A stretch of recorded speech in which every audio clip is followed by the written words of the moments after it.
Unafraid Show, Reister or Wrong. It's your boy, George Reister, in the building. Thank you guys so much for joining me. I appreciate your time, appreciate your energy. We have today on the Unafraid Show, we have a guest. We have Dr. David Chao, former NFL team doctor for over 17 years. He's an orthopedic surgeon, and you can find him on at profootballdoc.com, and you can find him on Twitter. He's a sports medical analyst at the San Diego Union Tribune, John Clayton Football. You'll hear him on Sirius XM. Like, this man is all over the place. Dr. David, thanks for joining us. Thanks, George. Thanks for having me.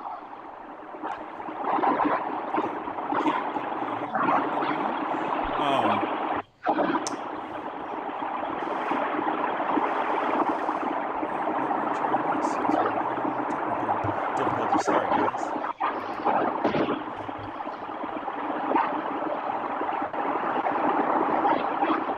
Did I lose you for a second there? Hello? Yes, yeah. I'm here. Okay, sorry. Yeah, so thanks for joining us today, Doctor. We got a couple questions for you. First thing off, we always start on the Unafraid Show. We start with dropping a dime. 10 questions for you. We want to get to know who you are before we even get started on all the good stuff, all the greatness that you have for us. So my first question to you is, in dropping a dime, what piece of advice would you give to yourself at 18 years old?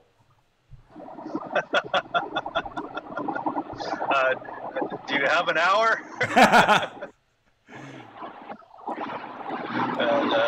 A lot of stuff. I mean, when you're 18 years old, next week is a long time away.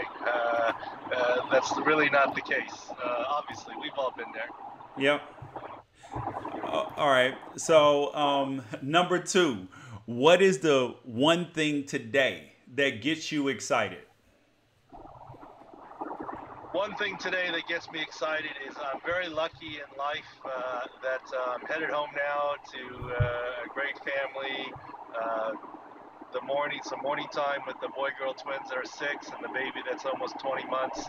That always gets me excited. But thankfully at work, even though there are times when there's a lot of paperwork and other things as an orthopedist, kind of once a day there's something cool that happens. And whether it's this media stuff or someone says thank you. And so the good news, it's always something different that gets me through the day. I mean, today there were there was a patient that said thank you, and yesterday was apparently a shout out or a 5-minute segment for Bill Simmons on his podcast talking about what I do. So unusual things come up all the time. Oh, wow, that's crazy. So you are a very accomplished man. You've been all over the place, done a lot of things. Where do you want to be in 10 years? I want to be, watching my kids in high school and doing things, still doing things that I enjoy. The media world is something that I think I can do in spare time going forward. Practicing as much orthopedics as I want to. Just doing the things you enjoy doing in life between work, play, and family. All right, number 4 on dropping a dime. Who is your all-time favorite hero? All-time favorite hero?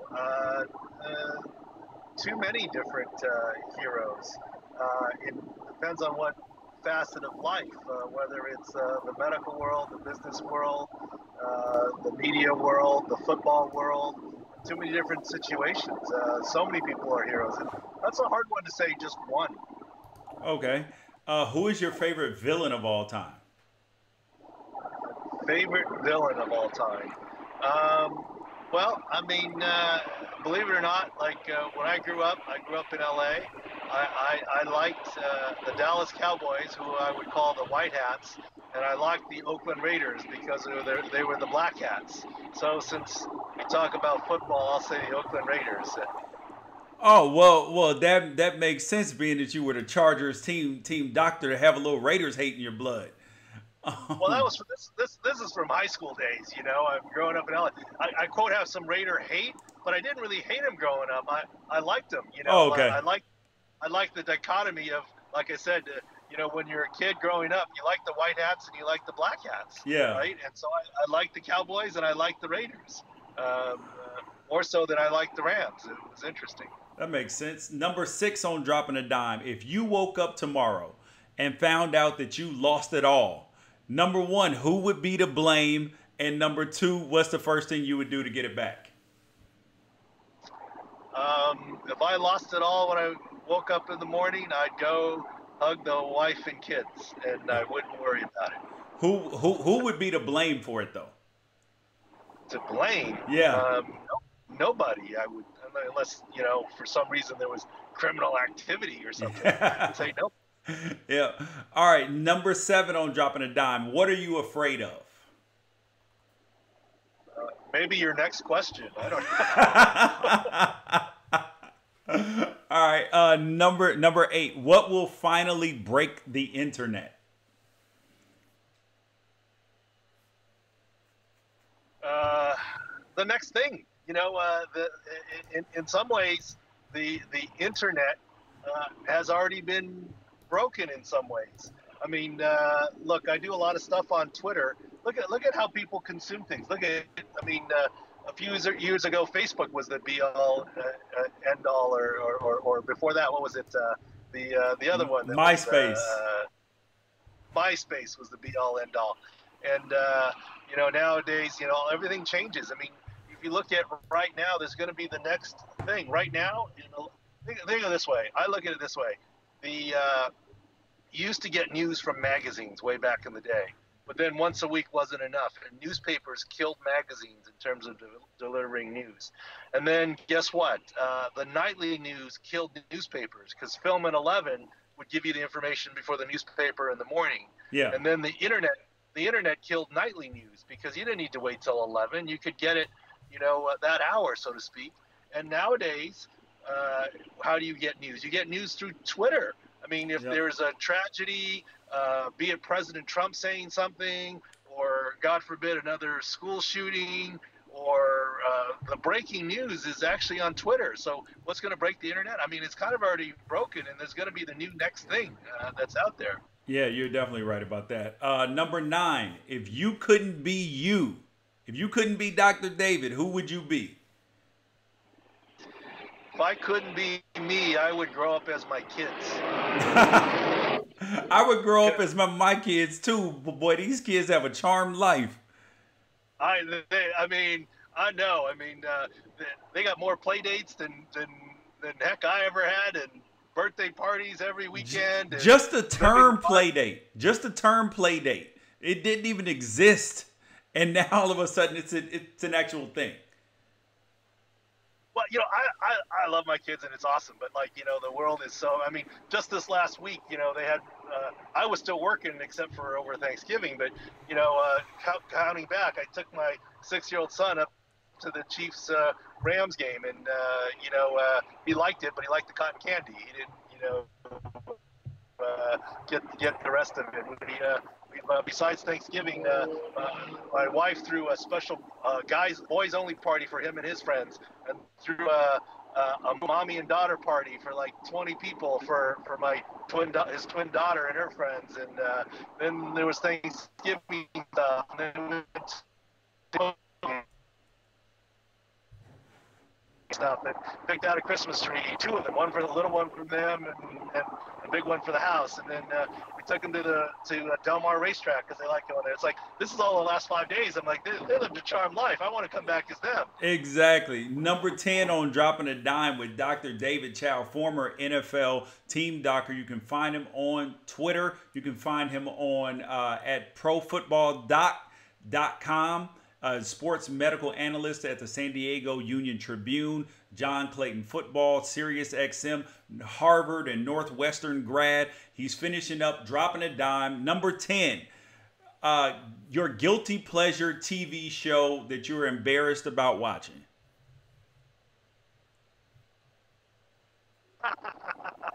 Well, I'll be proud of it. I have an older daughter as well, and we actually do often end up watching The Bachelor or The Bachelorette. And let me explain that before everyone gets on me Yeah, for it. you should First be of all, embarrassed.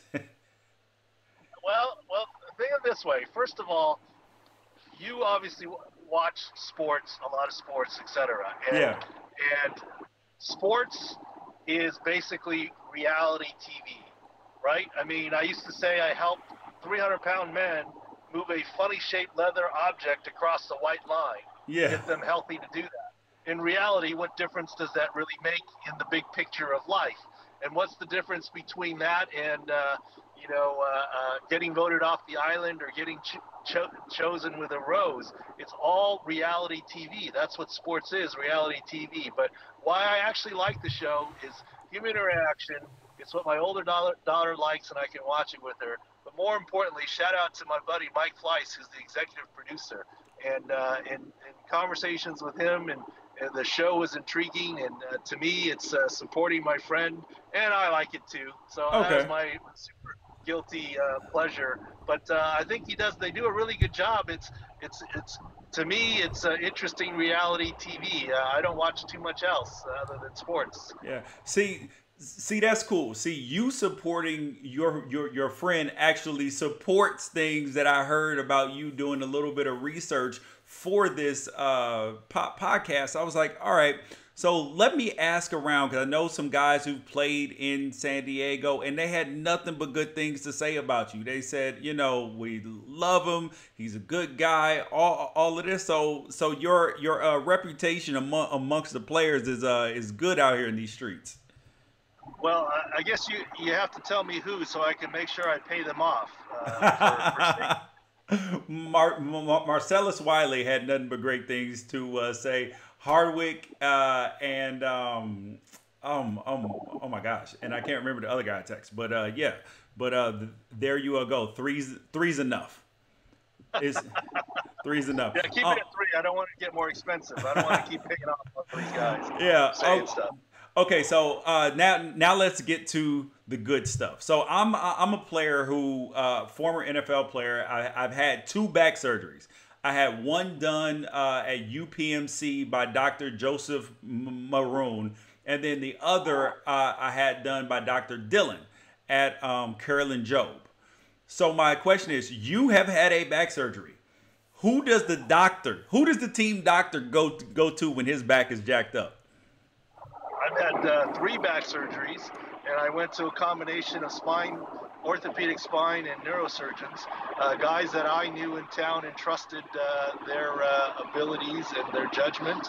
And some of them were partners of mine, but I didn't do it because they were partners. I did it because I thought they did good work. Okay, so as an orthopedic surgeon, so there are a lot of orthopedic surgeons. There are a lot of people who get hurt, all this stuff. How do you go from being an orthopedic surgeon to being a team doctor? There's no question. There's hard work and background, but there's no question there's a lot of luck involved too. I mean, I did sports medicine, and look, you can be the best sports medicine guy and orthopedist in the world. There's only 32 of these jobs, right? So Yeah. In some ways, no offense, George, it's more exclusive than being an NFL player. I mean, there's 1,500 of those jobs. Yeah. So it's equivalent to being a starting quarterback, so to speak. And so they're few and far between. And there are a lot of very good doctors all over this country that will never get a chance to be a head team physician of an NFL team. So do you apply for it, or how do you apply? First of all, if I grew up now and moved to San Diego now, there'd be no chance I'd ever be an NFL team physician, right? I mean, there's no team here. Yeah. But there has to be a team in town. But how it started was, I did some specialty surgeries, and I started with a surgery on one of the players, and it worked out well. And then I got a slightly bigger role, and then it went from there. And quite honestly, and prior to that, I had spent some time with mentors who took care of the Chicago Bears, so I had a taste there. And I was kind of an assistant on the Vikings for a year before I came to San Diego. And then I just came to San Diego working. Then I did a specialty surgery on somebody, and was just doing my gig, and quite honestly, I know this to be true. There was a change as the head team doctor, and Yeah. I kind of was installed as the interim because it was mid-season. Because at the time there were still players on the team older than me. So I guess my weird claim to fame is that for the first 8 years I was the team physician, there was at least one player on the team older than me. Oh And wow, that's crazy. and for the last 9 years that I did it, not so much, but they felt like my little brothers. I mean, like Hardwick and Marcellus, I'm not belittling them. They have great success Yeah, in their yeah. life, and they're great guys, and I learned from them. But age-wise, I think of them as my little brothers, and basically related, I think, very well, and so was very, very lucky. But I know I sort of got that opportunity. I'm not trying to compare myself in any way, shape, or form to, let's say, Tom Brady. But if Bledsoe doesn't get hurt, we may never know Tom Brady, right? That's very true. If Trent Williams doesn't get hurt, there's no Kurt Warner, right? Yep. And but Kurt Warner still had to get it done, right? I mean, there's a lot of Yeah. people who get a chance who don't get it done. So I think I was very lucky to be in the right place at the right time. And there was a circumstance that necessitated a change, and I think I got handed what I would call the interim, and then try to make the most of it out of it. No, that's smart. I mean, like you never know when opportunity is going to present itself. And it always is important to recognize that and capitalize on that when you do get great opportunities, because they may not come around again. So you ended up the team doctor for over 17 years. What was your greatest memory during your whole time as a team doctor? So many memories. Believe it or not, one of my favorite things to do. I mean, there's a lot of memories. This game, or helped out this player, and I can't always go there either because of HIPAA, Yeah. kind of things. But I'll tell you a funny thing that I liked two things a lot. Believe it or not, I loved national anthems before the game. Yeah. Um, but more than that, I loved being in the locker room before the game, after the coach speaks pregame, and here would come the Lord's Prayer. And I hope people don't find this sacrilegious, but I would recite the Lord's Prayer along with everyone else. But I really liked looking around the room at all the people there.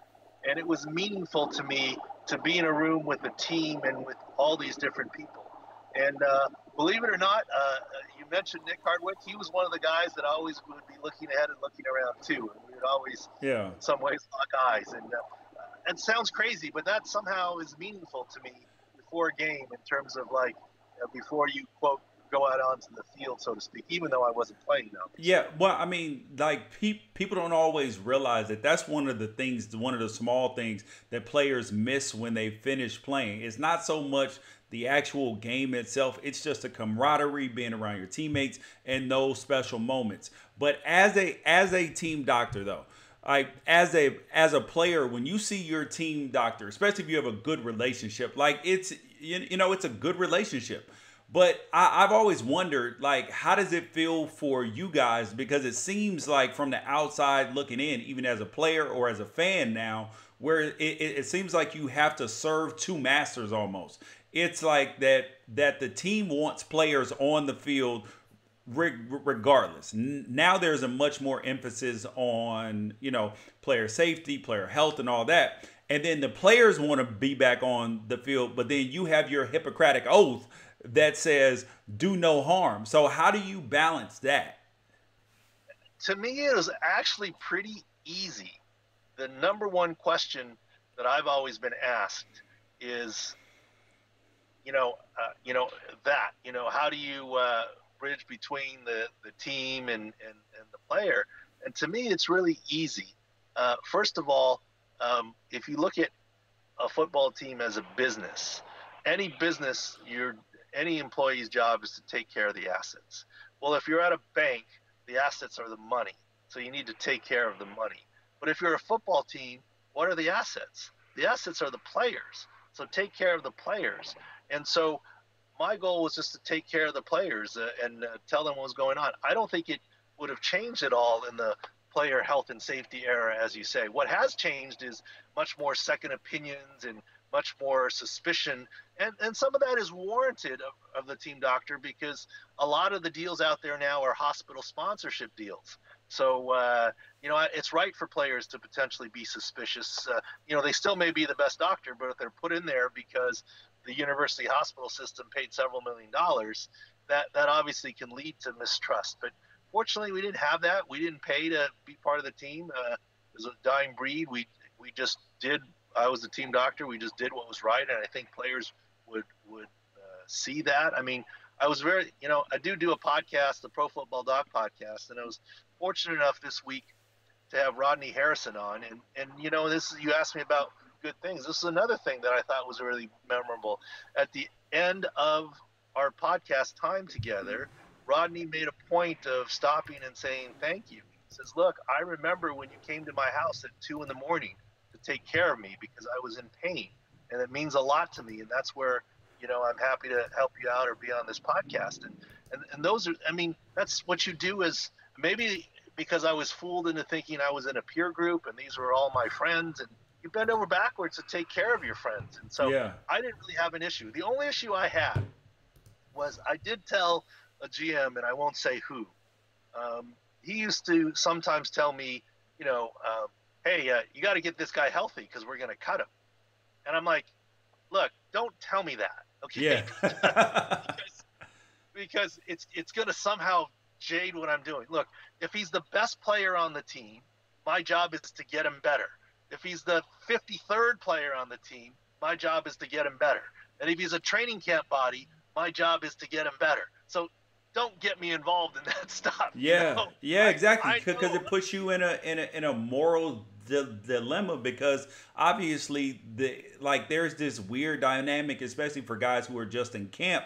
They're like, okay, I know I'm just in camp. I'm hurt. If I get back on the field too early, then they're gonna cut me. But then also it's gonna be hard to find another job because I'm not healthy. So I mean, that's totally unfair for a general manager to put a doctor in that situation.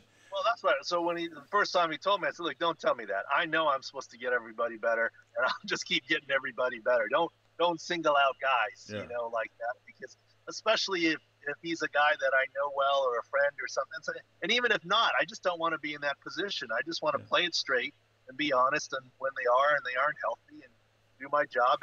And the other thing is, people always ask me, George, is getting pressure to get guys back onto the field.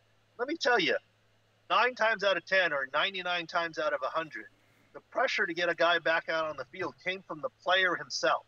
It didn't come from the coach. For sure. It didn't come from the management.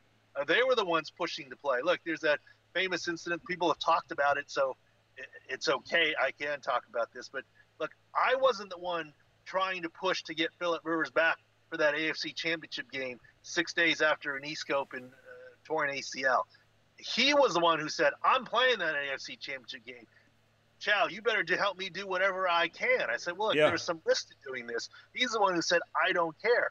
I remember very clearly the next morning, he wanted to have the scope the next morning. And I said, after that, we won in that final game in the RCA Dome in Indy. This was the year the Patriots were undefeated. Yep. And flew back and landed in San Diego, and he goes, let's get the surgery tomorrow. I said, look, you're going to sleep on this, okay? We're going to meet first thing tomorrow morning. And we met with the head coach, the head athletic trainer in his office, Philip and myself. And Norv Turner said, Philip, we got this. Take care of your knee. Billy Volek's got this. Don't worry about this. We'll get to the Super Bowl. You take care of yourself and do what's right by you. And Philip is the one who said, nope, I don't know. I don't know how often I'll get chances to play for the Super Bowl. I'm playing in this game. You guys just do what you got to do to get me there. Yeah, how on earth are you going to tell a man with 15 kids that he's not going to play a football game? I mean, it's especially with an orthopedic injury. Like, it's different, I guess, if there is something that is life-threatening. But I mean, but you are 100% right. That players will play no matter what. And they would do strange things to get back on the field. But I do want to give you some props though. Is that so? I started following you on Twitter at Pro Football Doc, and I found it interesting, like how accurate that you would be diagnosing plays. I think you said you're at like a 94% accuracy from Twitter and television. How is this possible?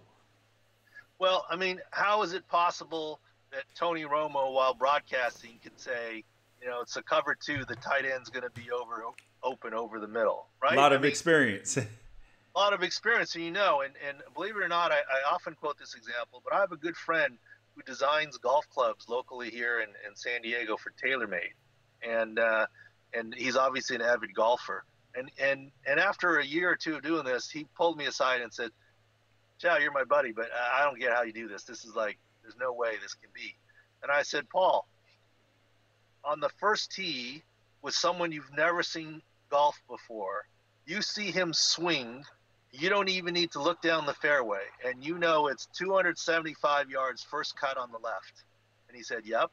"And you know that he's a 12 handicap, plus minus 1 or 2, based on his swing." And he said, "Yep." I said, "Well, I can't do that.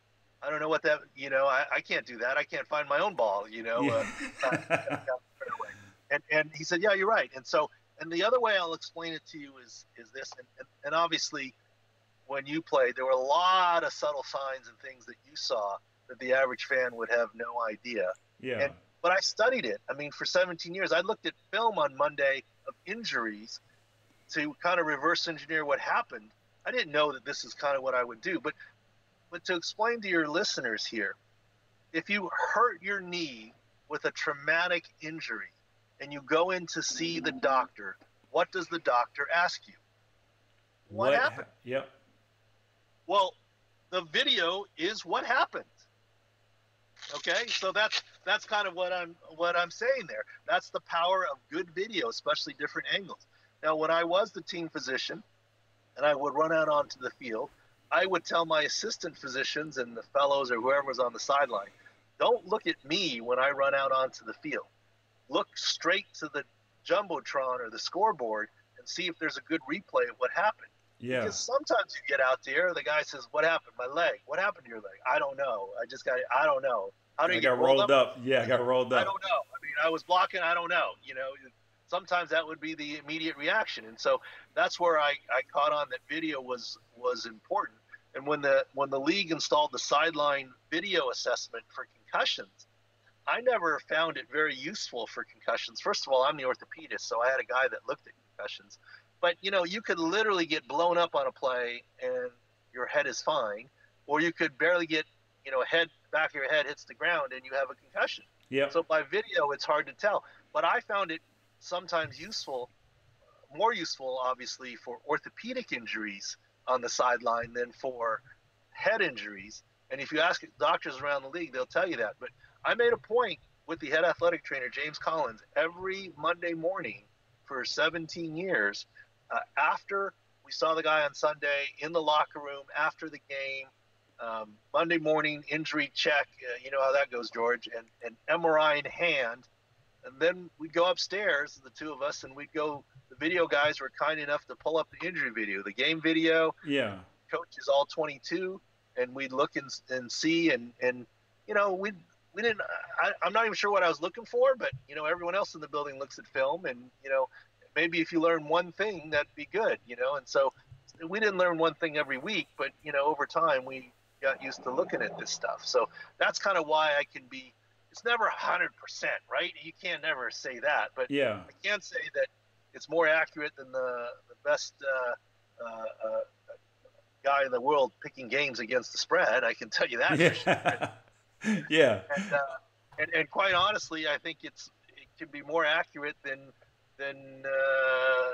the best head coach in the NFL can win games, right? I mean, yeah, exactly. Loses some games, and he's the best, right? I mean, he's great. Yep. So but when there is good video, it's not on every injury. It's when I see good video.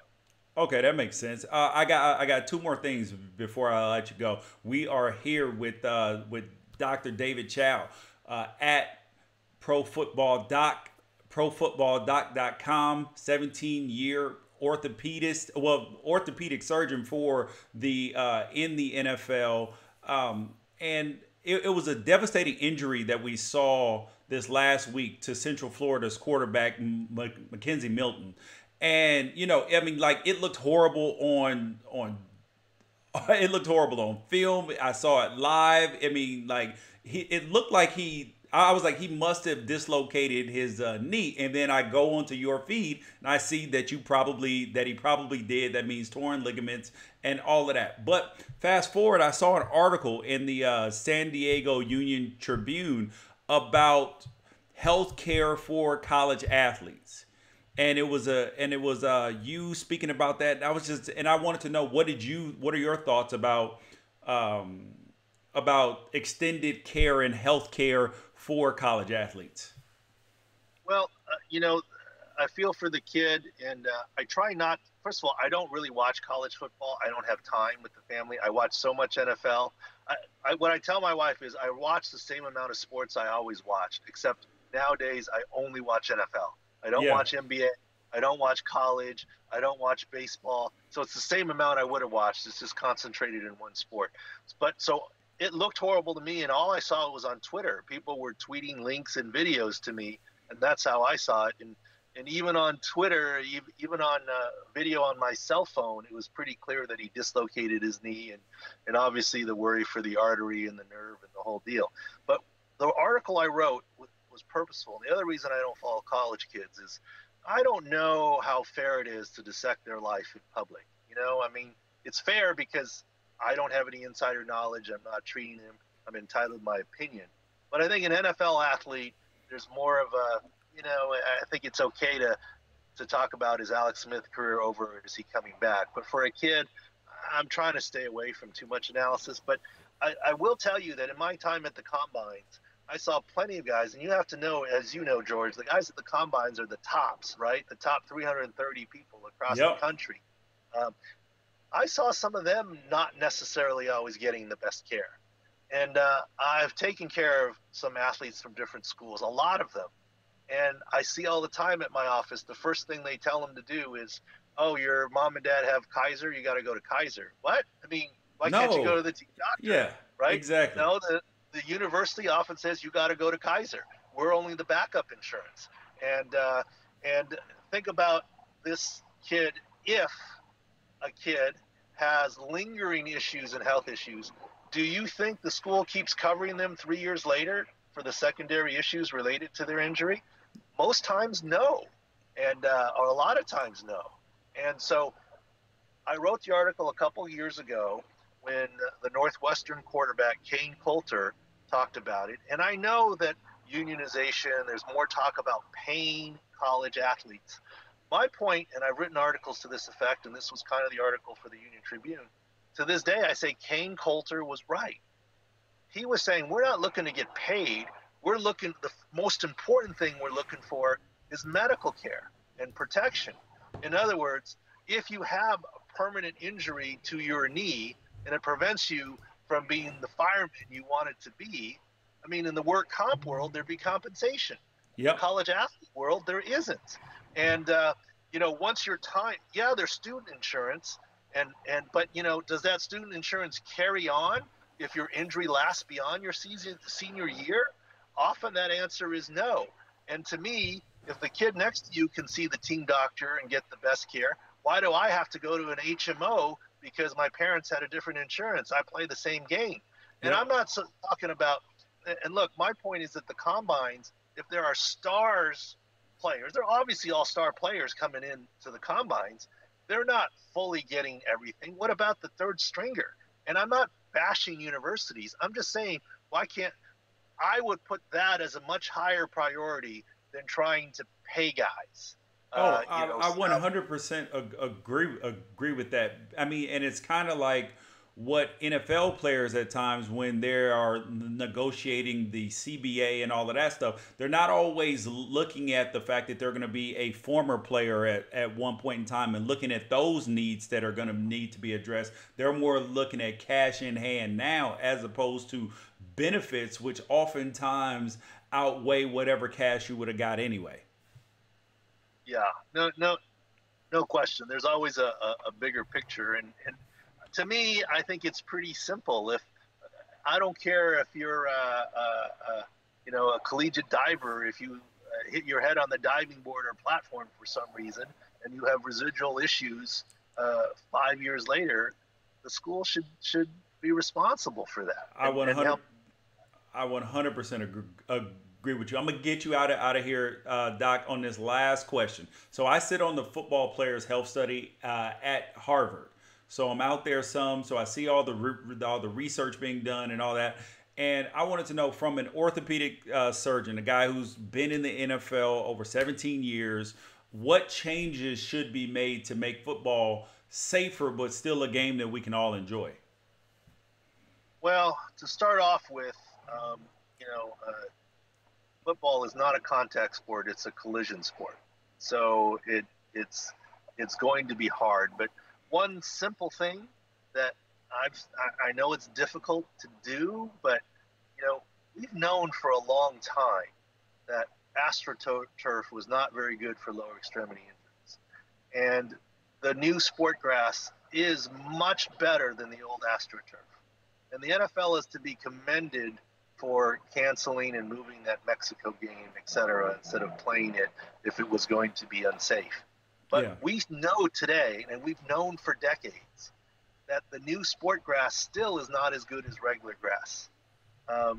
Yet, we still have majority of stadiums that are not natural grass, and that has to do with footing. So that's one thing. And the other crazy thing when it comes to concussions, that I get, the rules, and I think the rules are helpful trying to get the head out of the game, but we still don't have all the incidental contact of the head out of the game. In terms of head injuries and concussions and CTE, there's still way more we don't know than what we do know. We're in our infancy. Think of it this way, George. I'm not trying to be long-winded, but if you get a you got jacked type play and blown up, and you're unconscious for 5 minutes, and have headaches for 3 months, and have double vision for 2 months, what do we call that? A concussion. If you get tapped on the side of the head and you see a momentary star in your field of vision, what do we call that? A concussion. Concussion. Well, how are those two things the same thing? And until we can get to a point where this is a grade 2B occipital lobe concussion, a grade 3C temporal lobe concussion, one's treated this way, one's treated another. This type is worrisome for CTE down the road. This one can return quicker. This one you better sit out a long time.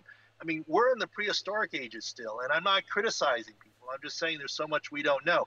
We're in the 1950s when we said every knee injury was a knee sprain. There were no MRIs, and we didn't know what an ACL was per se, right? Yep. And we were taking out meniscus thinking it was the right thing to do, and there was no arthroscopic surgery. That's where we are right now. So there needs to be a lot more science, education, and research. But in terms of one practical thing that I would love to see, and if you can get this done, I believe there's technology out there to put sensors in everyone's helmet, energy sensors. Yeah. And what if we had a system to say, at a certain amount of energy to your head, a certain amount of joules of energy, whether from the front or the side or what have you, when you take X number of blows in X number of period of time, even if it's relatively incidental contact, like happens on every play on the line of scrimmage, you have a mandatory sit-out period, whether it's plays or games.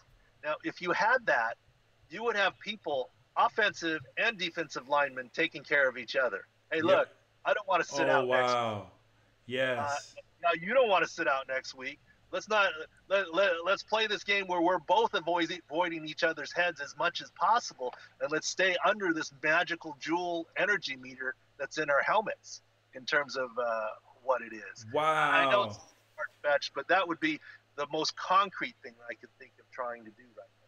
Wow, that is I never even thought about that, because one of the things that I learned from sitting on the board at the Harvard Health Study is that, yes, the big concussions, the higher, the more, you know, the bigger concussion, that it is bad.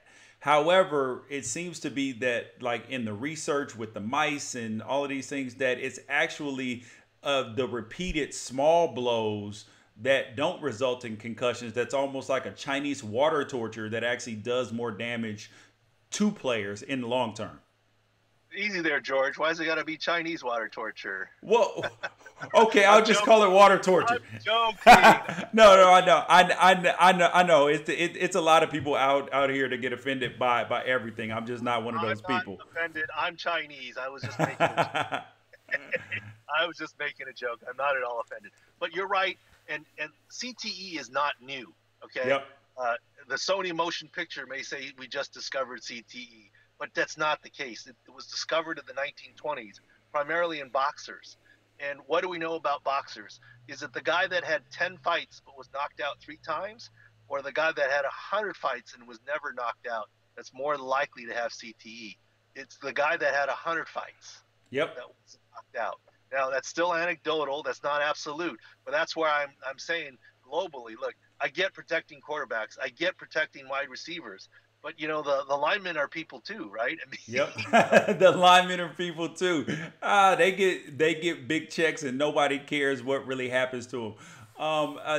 Dr. Chao, I want to thank you so much for joining me today on the Unafraid Show. You guys, if you guys want to see what Dr. Chao is doing, go to profootballdoc.com or check him out on Twitter at profootballdoc. Former team doctor in the NFL for over 17 years. You can see his writing at the San Diego Union Tribune. He's on John Clayton Football, Sirius XM. Anything that you want to leave us with, Doc? Well, if you got your listeners are obviously podcast guys, and if they want to listen to a podcast, I got one every Monday running down injuries and with a guest. Like I said, this week was Rodney Harrison. Last week was I might get the order wrong, but we've had everyone on there from Adam Schefter to Andrea Kramer to Ian Rappaport to a lot of good people on the podcast. Danny Woodhead the week before that, and so forth. And we have a lot of fun on the podcast talking about football and things, but also breaking down injuries going forward. So give that a try if people are interested. Will do. Thank you so much, Doc. And you guys visit unafraidshow.com. Tune in this week. We have so many, we have other great guests up this week. Thanks so much, Doc. Peace out. We will catch you guys later on. Thanks again.